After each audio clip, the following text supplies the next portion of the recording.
One of the most important duties of a notary, of course, is to properly identify the document signer. Now, prior to 2008, the notary public was allowed to use personal knowledge as acceptable identification. But beginning in 2008, the law was modified, and it no longer allows personal knowledge between the notary and the document signer as a sufficient means for identification.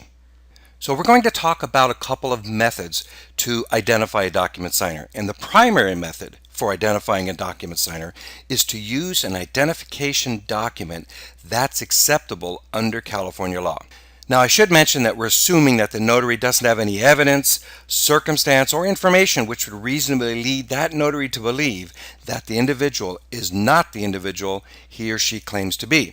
For example, suppose you're being asked to notarize a signature on a document for a person who you know is not the person he or she is claiming to be within the document.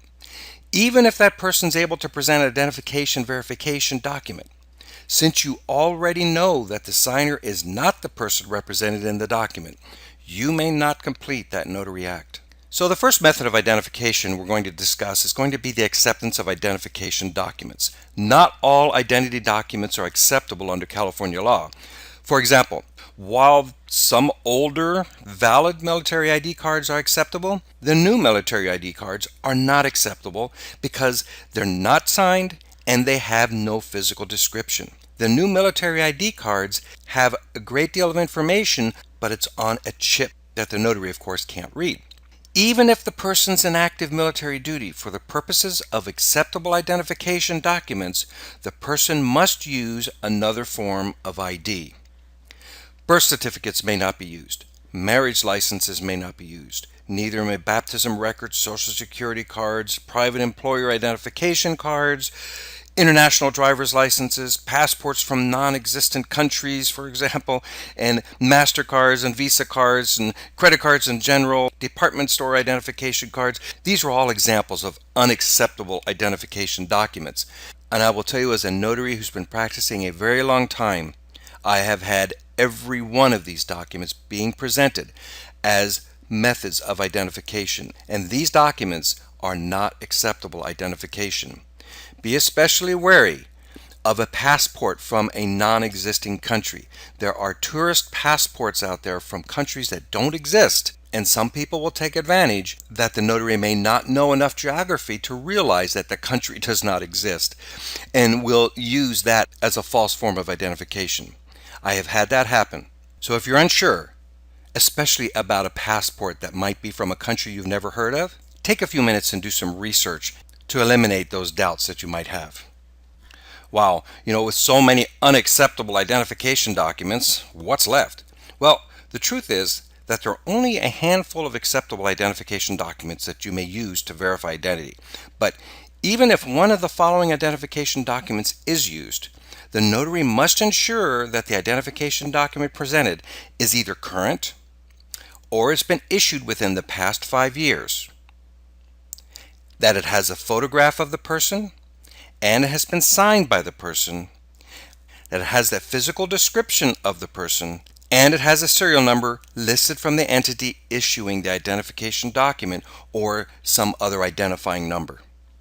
Now, I just said that you are allowed to use an expired identification document, but there is a caveat to that. It must have been issued within the previous 5 years. Now, there's usually a date of issuance on the document.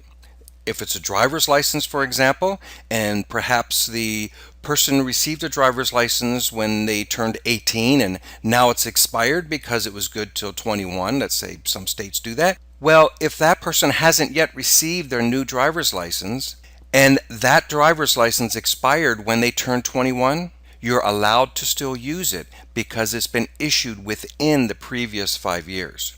However, U.S. passports, for example, are valid 10 years. So typically, if a U.S. passport is expired, you won't be able to use it because it was issued more than 5 years ago. So here are the identification documents that we're allowed to use as a notary in California. Of course, we can use a California Department of Motor Vehicles issued driver's license, as well as a driver's license issued by any other state. We're also allowed to use a driver's license issued by Canada or Mexico. We're allowed to use a DMV issued identification card that's issued in any state, including California. Of course, keep in mind that this does not include an identification card issued by a Canadian or public Mexican agency.